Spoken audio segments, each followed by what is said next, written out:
Hello students, welcome to online class. Sanskrit की class में आप सभी का स्वागत है। आज हम अपनी क्लास में पाठांश पठित्वा अधोलिखित प्रश्नानाम उत्तरत अर्थात जो है पाठ को पढ़कर नीचे दिए गए प्रश्नों के उत्तर आपको देना है। ठीक है, ये पाठ में से ही कुछ लाइंस ली गई है, ये देखिए, है ना, ये लाइन दी गई है और ये जो है प्रश्न दिए गए हैं।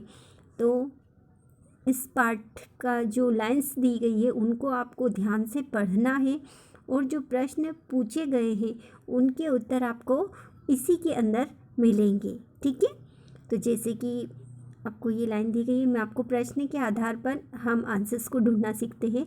जैसे पहला प्रश्न दिया है, एक पदेन उत्तरत, यानी एक पद में उत्तर दे। पहला क नंबर का प्रश्न है, मौलिक अधिकारस्य घोषणा सर्वकारेण कदा कृत, यानी मौलिक अधिकार के अनुसार जो है घोषणा कब की गई। तो इसका आंसर इन्हीं में मिल जाएगा आपको। तो आपको ये ध्यान रखना है कि जो आपको लाइन दी गई है उसको आपको ध्यान से पढ़ना है और फिर उसके उत्तर को आपको ढूंढना है। जैसे कि पहली लाइन में ही आपको पता चल रहा है कि मैं न जानासि यत नवोत्तर 2009 तमे वर्षे कारणे सर्वेषां बालकायां सर्वसा बालकानां कृते शिक्षया मौलिक अधिकारस्य घोषणा कृत। ठीक है, तो आपको पता चल रहा है कि इसमें जो है बालिका शिक्षा के लिए घोषणा की गई थी। तो लेकिन आपको एक पद में उत्तर देना है, तो आपको लिखना है नवोत्तर 2000 में वर्षे। ठीक है, इस प्रकार से आपको आंसर लिखना है।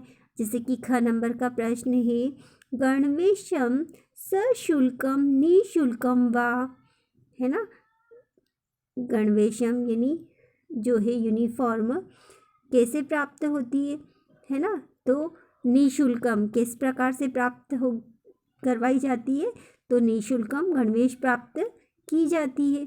तो आंसर हो गया निशुल्कम। अगला, कस्य मौलिक अधिकार अस्ति, कौन सा मौलिक अधिकार है, तो कस्य मौलिक, तो बालका नाम बालिका नाम च, बालक और बालिकाओं के लिए यह मौलिक अधिकार दिया गया है। यह भी इसी में से आंसर आपको आया है। ठीक है, बालक बालिका नाम। अगला प्रश्न है, पूर्ण वाक्येन उत्तरति, यानी पूर्ण वाक्य में उत्तर। जैसे कि अभी आपको मैंने शॉर्ट में आंसर्स बताए थे, अब आपको पूर्ण वाक्य में उत्तर बताना है। जैसे कि मौलिक अधिकारस्य आयु लिखत, मौलिक अधिकार की आयु क्या दी गई है, तो इन्हीं आधार पर आपको उत्तर में बताया जा रहा है कि मौलिक अधिकार की आयु जो है 6 वर्षेभ्य आरभ्य 14 वर्षयातम।